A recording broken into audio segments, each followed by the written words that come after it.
Hello there, I'm Miranda Gretton and this is Take a Moment with NCH&C, the show where we talk to you and your colleagues about experiences that affect you. Listen on your drive between patients or in your downtime, whenever you get the chance to take a moment.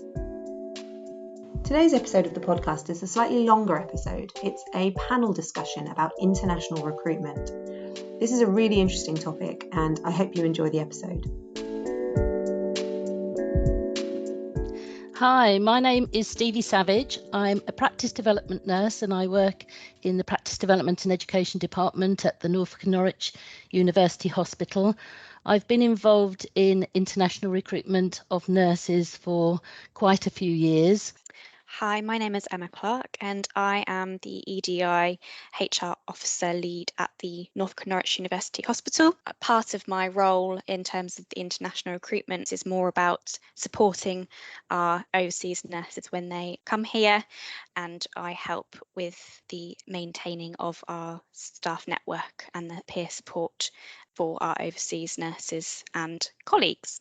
Hi, I'm Amy Rich. I'm the Workforce and Staffing Lead at the Norfolk Community Trust. I'm a registered nurse and I've had a background in the acute trust in various specialities. I'm now coordinating our international recruitment alongside our other workforce streams. Hello everyone, I'm Neil Fisher. I'm the International Nursing Recruitment Programme Lead for the Norfolk and Waveney Healthcare Partnership, which is the integrated care system for Norfolk and Waveney. So I work with all of the different trusts across Norfolk and Waveney, so the 3 acute trusts, the community trust and the mental health trust, to help them get the best from their international recruitment programmes that they're running at the moment. Really pleased to say that international recruitment across Norfolk and Waveney is a real focus for us as an organisation and as a group of organisations. It's a really, really important part of our workforce strategies for the forthcoming years. But I think also beyond it being a part of our workforce strategy, we recognise that international recruitment is something that gives back to us as an organisation. Recruiting internationally helps us to deliver much better healthcare services to a wider range of people across Norfolk and Waveney. So we'll probably talk about making sure that international recruitment is done well, and I'm sort of using the inverted commas when I say that. And it'd be really good to kind of talk about what we mean by doing a good job at international recruitment, because actually what that means for many of us is making sure that our international nurses are well looked after when they arrive. Because I think we all kind of recognise that if you start a new job, you have those kind of nerves when you first move post. If you transfer your whole life from halfway around the globe to Norfolk, you can probably kind of start to multiply those kind of first job nerves by about 100, I'd say. So, learning a new job, learning a new language, learning to adapt to a new culture must be terrifically nerve-wracking for a lot of people. Doing a good job of international recruitment for me, and I think for many of us here, means supporting our international nurses through that process when they first arrive, and making sure that support helps them get off to the best start in their careers, but also in their new lives in the UK. So going back to kind of October 2020, we started putting together plans for international recruitment, and we're looking at somewhere between 500 to 600 international nurses coming into Norfolk and Waveney across sort of a period of through to about March 2022. Quite significant numbers, and that's across, as I say, the acute trust, the community trust and the mental health trust as well. We've got quite sort of well-developed programs of international recruitment that work with suppliers of international nurses from different countries. So we recruit from the Philippines, we recruit from India, we recruit from Africa, the Caribbean. Also, we're really excited that within Norfolk and Waveney, we've got one of our trustees participating in the refugee scheme. So we've got some nurses joining us from that scheme. So they're coming from Lebanon and Palestine. Why is it so important for Norfolk specifically to have an international recruitment programme, do you think?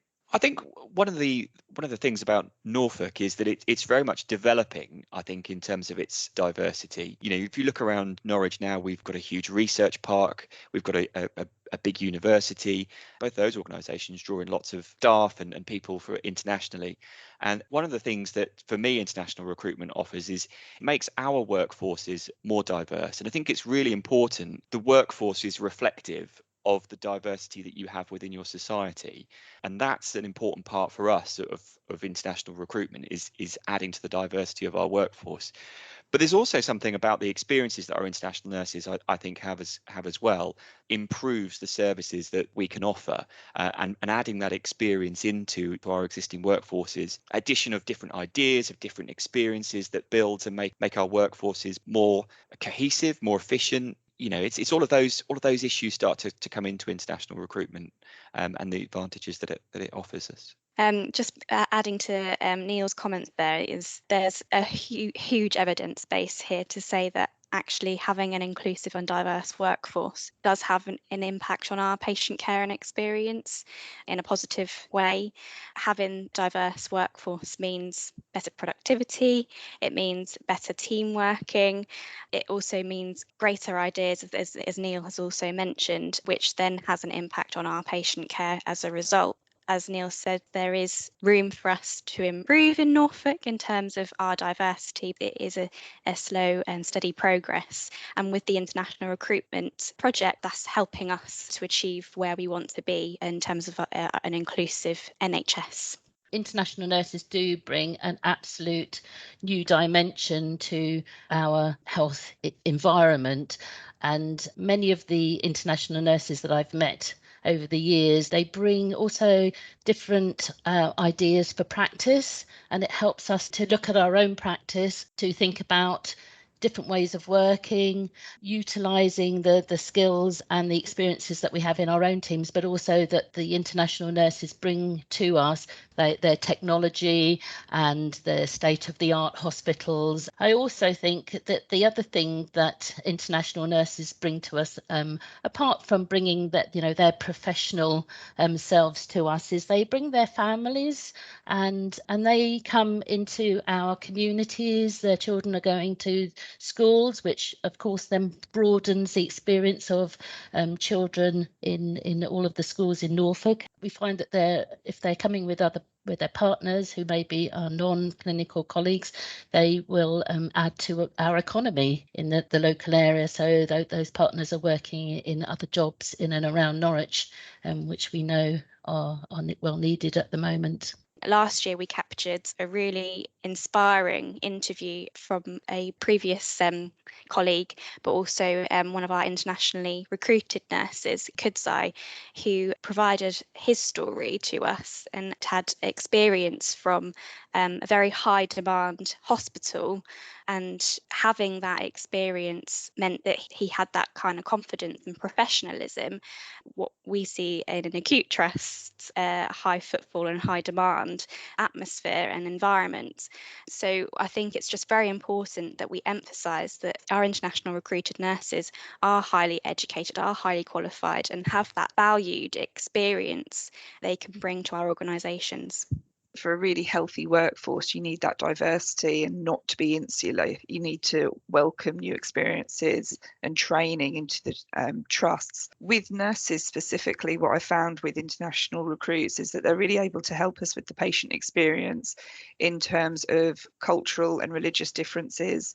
Having worked on end-of-life care, people's religious attitude and expectations of what end-of-life care looks like is really helped when they have nurses that have shared experience and shared expectation, and it's really reassuring for them. Equally, when in the community we're working with perhaps more isolated communities that aren't as engaged with healthcare, having people again with shared experience, able to speak the same language, talk to them in a way they're used to from home countries, is so useful in empowering those patients. And I think that's been really pertinent in things like the vaccination programs of late. That's a really interesting point, Amy. You're just talking there about connection. We're thinking, how great it is for the community. Do we have any sort of patient responses to the international recruits? Well, so we're very early on in our international recruitment, so we haven't had international nurses arrive yet from this programme. Interestingly, as part of the programme, though, we did a call out to the trust of, do we have any international nurses, or do we have anyone trained internationally that hasn't yet registered with NMC? And we were able to identify, actually, we do have pockets around the trust, and their shared experience is more from their perspective as nurses going out into the community we're talking about several years ago, and it was still quite an unusual thing to have international nurses out there, and things have moved on, reassuringly so, but we haven't done work with the actual patients yet. We hear examples of things like when I mentioned the vaccination programs, there's a few communities out there that have had hesitancy, and when they see people in a professional role that might have shared cultures, I think that's the bit that it's offered them reassurance that it is safe to do so, appropriate to do so. It's that bit of reassurance for the patient. In terms of the programme itself, what can the recruits expect when they arrive here with us in Norfolk? A very warm welcome. That's that's the thing that we're spending a lot of time working on. There's a lot of emphasis that suggests getting things right within those first few weeks will make the whole kind of journey much more enjoyable for our international nurses. And across all my involvement with international recruitment, we've always spent some time thinking about how we can make that welcome as warm as possible. And there's various elements to what a warm welcome looks like. The challenge we obviously have at the moment is that our international nurses step off a plane and have to be hurried into isolation, obviously, as a result of the quarantine restrictions. So looking at things like making sure that they've got good contact through sort of virtual means through that period is really important. They don't have things like iPads or laptops, SIM cards that are going to help them connect in with family back home, but also with the teams that want to check in with them here. Those are really kind of important structural bits and pieces we can put in place to make sure that they're provided with food during their quarantine period, which is appropriate for their needs during that time, and making sure that they've got access to somebody that can help them. We've spent a lot of time, not just locally as a system, but also regionally, talking about this element of when our international nurses are in those sort of quarantine periods and those first few days, even when they come out, how do we support them so that they don't feel isolated and that they don't have those feelings of homesickness really kind of creep in? And there's a bit of a balance to be struck. I mean, we talked about running programs where we literally fill every moment of their day with things to do, but we don't want to go too far the other way. So they're sort of saying, leave us alone. We want some downtime. But we are conscious that actually those are the moments when you do have those moments of sort of downtime. You're not at work, you're not in the training room. That's likely to be when those feelings of isolation might come in. So we've been looking at working with our volunteers to see what support they can offer, perhaps in taking our international nurses out and about so that they can see some of the local area. And we've been putting together a buddy scheme to kind of connect our international nurses with members of our existing staff who can provide some support. And again, that kind of buddy scheme is as much around sort of social interaction as it is around professional interaction. I think buddy schemes and mentor schemes within the NHS are quite well established around kind of professional development. We wanted something that went a little bit in a different direction to kind of take that sort of idea of linking in on a more social basis with members of our staff and starting to build some relationships and some friendships, with people that already work for us to kind of break the ice a little bit on some of those working relationships. So lots of things around how we can start to create sort of a really welcoming environment that our international nurses can sort of feel part of.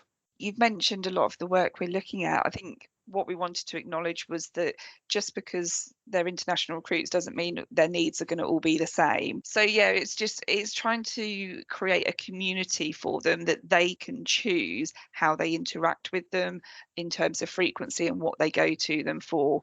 And Neil and I are on a fortnightly catch up with our recruits, and we want to get down to the detail with them of what is it do you want, down to the food packages when they arrive, what's actually useful for you. So we've got a framework of what we want to do and then just tailoring it for each individual as best we can. I think it's so important, isn't it, socially? Like you say, the buddy program in the workplace is great, but then they've still got to go home to a home that isn't quite yet a home, and building friendships is quite difficult when you are sort of landed in a new environment. You mentioned about building a community, but also tapping into the diverse communities that we have in Norfolk already, and signposting and making sure that we're putting them in touch with the right people, I suppose. In terms of sort of getting people connected with the right people, so lots of the nurses that we're recruiting into NCH&C are coming from Nigeria. It's about helping people connect in with a community from the country where they originate from, but at the same time helping them to feel part of the community which they've arrived into. So it's sort of addressing both sides of it. From my point of view, as having been a nurse in clinical practice for numerous years before I came into development work, the team that you work in becomes your family. You see them almost every day. And I often think that sometimes some of the work that we need to do is also within the teams that people are going to, and maybe just helping them to understand some of the countries that people come from, things that they could do to help make new nurses joining their teams feel welcomed. So Emma, what can our teams do then to prepare to receive international recruits? Yes, it's very much our managers and colleagues, asking our international recruited colleagues, do you want to come along to X, Y, Z? But it's also for them to be part of things that our international recruited nurses are interested in. So like Neil said, we have these support groups. We would very much encourage our colleagues and senior managers to come along as allies. It's very important for our allyship. Having allies means that we can understand one another, but it also means that we can embed true change into our organisations. This week we hosted an event at NCH&C called Getting to Know West Africa, which was an idea to try and help engage some of our teams in the culture that we're recruiting our nurses from. So we had a fantastic caterer come along. We listened to some Nigerian music. Colleagues from our BME network at NCH&C provided with some information about life and culture in Nigeria, which we had on display. So people could come in, have a browse through that information, try some of the food, listen to the music, talk to some of our staff that have come over from Nigeria. That felt like a really good way to kind of get people engaged, get people talking, get people thinking. And we hope that will now transfer when our international nurses arrive to giving our existing staff a little bit of something to talk to with our international nurses. Say, oh, I tried some Nigerian food a couple of weeks ago, and start those conversations and start that relationship building. I'm so glad the event was a success. Are you going to run any other events? Is there anything else happening? We were really pleased with how successful it was. Nature of being a community trust, there's lots of different locations and sites out and about. So we're arranging to do something on a sort of smaller local scale. We're having some deliveries of Nigerian food through to a couple of the other sites, hopefully over the next couple of weeks, along with our flashcards of phrases in Yoruba and Hausa. And I think we're going to get some other. There's lots and lots of different languages in Nigeria, so we're going to pick some of the other languages that are used as well. So we've got everyday phrases, which some of our nurses can keep in their top pockets then, so they can say hello in different languages. So you mentioned that obviously the event was held at NCH&C, but it's very much a collaboration between all of the trusts and the working groups. This project promotes cross-trust working. How will that benefit the new recruits and the existing staff?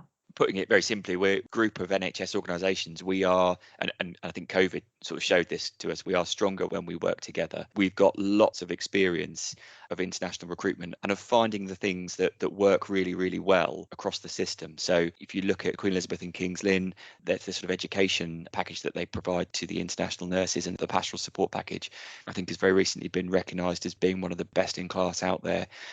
It makes absolute sense for us to share that experience and share that learning and that knowledge across the system, and talk to people about the things that work well and the things that also maybe haven't worked quite so well. It is about that sharing of ideas, because we're talking about people and everybody is different, and that means you have to have a toolkit with different ideas and different things for different individuals. Obviously, the organisations are benefiting from a bigger, more diverse workforce. The work is already being done to make it easier for them to move around in terms of career progression. So if a nurse has a specific interest that actually then takes them away from our trust into an acute trust, we enable that secondment, and also things like the shared bank work that's going on in the system will really help people move around, see areas, actually think that's where I want to be. And it sits really nicely with other work on career champions in the system. If a nurse comes to us and she wants to be a band 5 community district nurse, absolutely fine. But if she says, well, actually,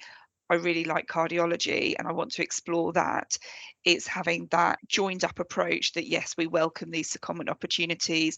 They're not going to be penalised in any way. And you always want your workforce to be working where they want to be and have that genuine passion for. And I'm really pleased because those secondment opportunities are already happening amongst the trusts, and it's just a very open and up for it attitude amongst ourselves in the system. So it's been great. the right nurses for the right place for them is really important, and cross-organisational working can help that nurse to find that place, because sometimes when you're at the early stages of recruitment and interview, they don't necessarily know because they haven't worked in our healthcare system, and it's only when they actually come here they realise actually they're different organisations. So eventually getting the right nurse to the right place for them, it's important for their nursing careers, it's important for them to, in terms of them staying and feeling fulfilled and developing. I think also cross-organisational working really helps to standardise and raise good standards of clinical practice.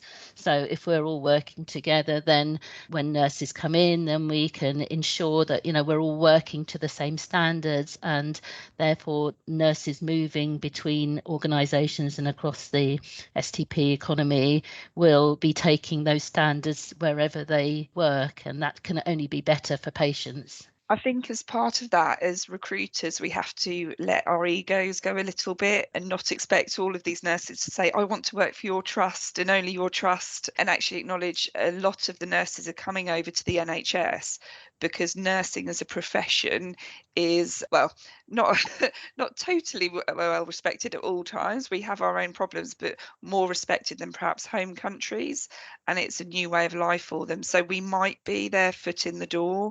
I guess we also have to acknowledge that some people might not like it and might think it's not for me and go back. And again, we just have to say, well, okay, why? And was it anything that we did, or is it, just a feeling?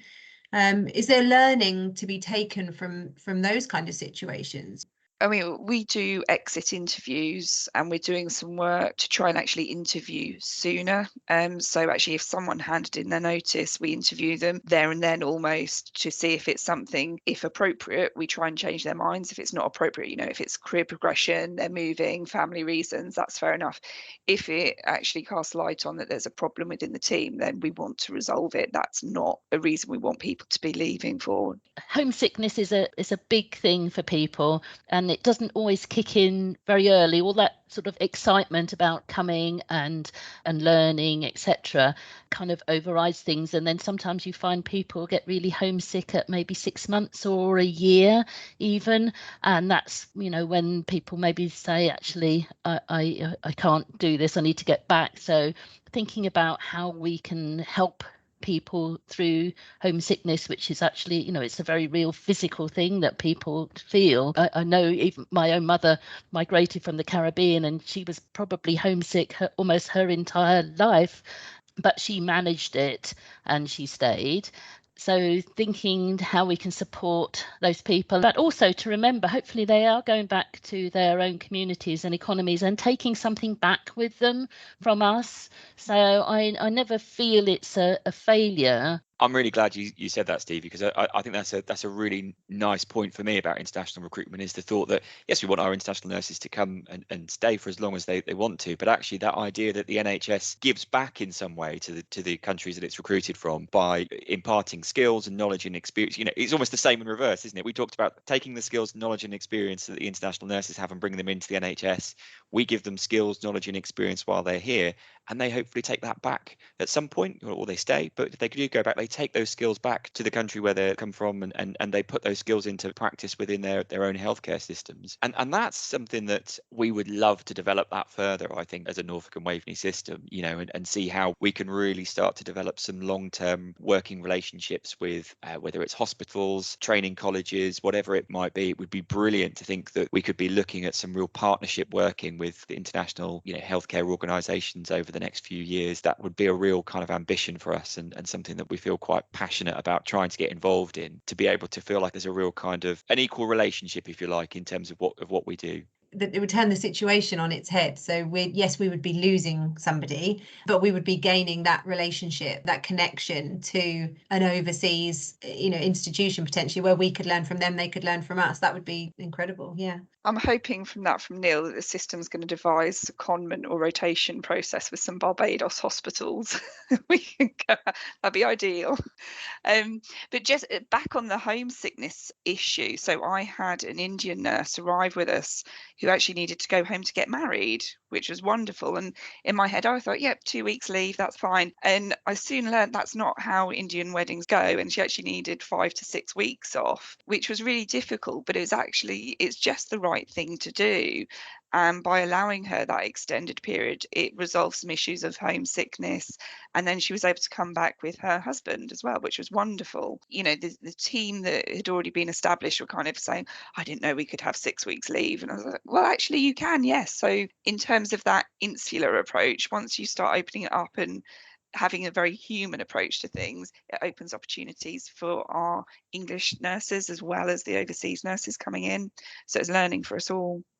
We do the big bang, they arrive, we do the events, we get the caterers, and we take them round to look at the cathedral, and we do all of that kind of stuff, and then it's off to work and make the relationships, and hopefully that kind of works. But if we know that in 6 months' time there's likely to be a peak of homesickness, that could be built in, I guess, to the package, couldn't it? That we preempt that in 4 months, 5 months, 6 months, we sort of sit down with them and we try and do some more events, we do some more connections, and sort of put a bit of shine a bit of a spotlight on those things and a focus, but a bit later down the line, I guess. Yeah, I think that's so important. And I think the first few weeks and months are filled with talk of OSCEs and inductions, and there's lots happening. Professionally, personally, socially, lots going on, lots happening. And it is about making sure that kind of 6 to 12 month period, there's got to be a good support network around our international nurses at that point. And beyond that as well, what are the support mechanisms that they need to help develop their career? We've started sort of having some really simple conversations with some of the international nurses coming into the community trust around different pathways. But how do you explain to somebody in a 10-minute conversation all the opportunities, specialist nurse, leadership roles, deputy sister? How do you start to explain all of those different opportunities in a 10-minute conversation? It's really, really difficult. And the international nurses themselves would need the time to come through and consider what opportunities, what routes might be right for them. So it's really important to provide the support at the right time for the international nurses when they want to have conversations about how can I take my career forward here, and actually making sure that it's the right person, because sometimes those conversations might feel a little uncomfortable sometimes with your direct line manager. It might be seeing that you might be after their job or something. It's how do you set them up to have that conversation with the right person who can signpost the right level of support. And I think having these open and honest conversations are really important for us from an evaluation point of view as well, because for us to understand how our colleagues are feeling enables us to then hopefully put in place improvements for the future as well. So it's really important from a wider point of view in terms of an organisational culture change as well, if appropriate. So what makes the programme interesting from your perspective? I've worked with international nurses for quite a few years. I have met nurses from all over the world, from lots of different countries, and I'm inspired by these people who are prepared to come halfway or 3/4 away or all the way around the other side of the world to us in Norfolk. Whenever I interview anybody, and that's one of my favourite things to do, is talking to them about our core values as nurses, about our care, our compassion, our desire to help and care for people who are at their sickest. So that's been the thing that has been the biggest pleasure for me over the years. And seeing people develop and grow, and some of them are sisters and matrons now, and that's been wonderful too. I think it's very similar in some respects to what Stevie was saying. It's transformative, isn't it? It is fantastic to be involved in something that is changing people's lives. For many of our international nurses, this is a huge opportunity. For us, as the NHS receiving the international, it's a huge opportunity to learn and to grow. And for our patients, we touched on this earlier, that whatever we do in the NHS, it always has to be about what is best for our patients. And the thought of recruiting nurses from anywhere in the world who have our patients' best wishes and best outcomes at heart, I think is a really, really powerful and sort of slightly life affirming kind of thought for me. I think for me, it's really about learning from people. You meet people that you would have never met in your life before, and you get to learn from them. But also, it's Black History Month approaching. From looking at our previous timeline of our society, is that people who have migrated over to our country and who have worked for the NHS have really shaped our story. It's really made a huge difference, and it is continuing to make a huge difference to our organisations, and it's making them, from my perspective, a better place to be. So with my professional head on, what I found really interesting is that it's unearthed that we have pockets of overseas trained nurses already in our organisation that haven't gained their PIN for various reasons, family, not being able to commit to the course time. But now I get to enable them to go through the process because it has highlighted it. And even when back as a ward manager, my greatest enjoyment in that role was seeing other people progress and helping them do it. So if they are leaving me to go on to get their own band 6, band 7 roles, that was always really a happy time. So I've enjoyed that element. And then on a personal level, I feel far more comfortable about approaching conversations about microaggressions, cultural readiness. We've talked a lot about having open conversations if someone experiences racism in patient home, on the inpatient ward.